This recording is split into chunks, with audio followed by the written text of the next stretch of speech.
Bagi jaminan kalau korang beli set Richard ni, korang pasti puas hati, korang pasti tak akan menyesal. Seperti macam aku. So set Richard ni, dia ada 24 mata tau. Kalau tengok sini, dia ada Philip yang saiz kecil, P1. So dia ada Philip saiz yang lebih besar, P2. Lepas tu dia ada Philip yang lagi besar, iaitu saiz P3, PH3. So yang ni Philip saja, korang akan dapat 3. Lepas tu dia ada set flat pula ni. Flat saiz 4, 5, 6. So korang akan dapat semua sekali. Lepas tu dia ada Allen key, ada star Allen key, ada Allen key lubang. So memang complete set lah, senang cakap. So yang best part dia, yang Richard ni, dia boleh jadi macam-macam. Dia boleh jadi Richard, dia boleh jadi screwdriver, dia boleh jadi Ultraman. Tak ada gurau je. So jadi macam dia.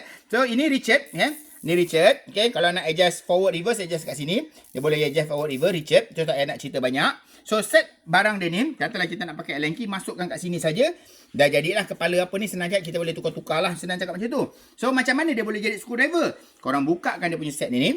Bukakan pan ni, pasang dekat sini. Nampak? Dia boleh jadi screwdriver. Tukarkan kepala, pakai kepala bunga. Jadilah screwdriver bunga.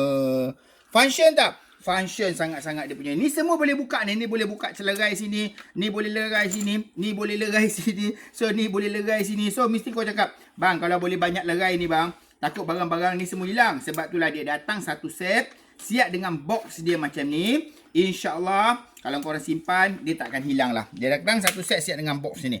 Memang betul-betul cun. Kan? Cun kan? Mesti kau ingat harga dia mahal kan?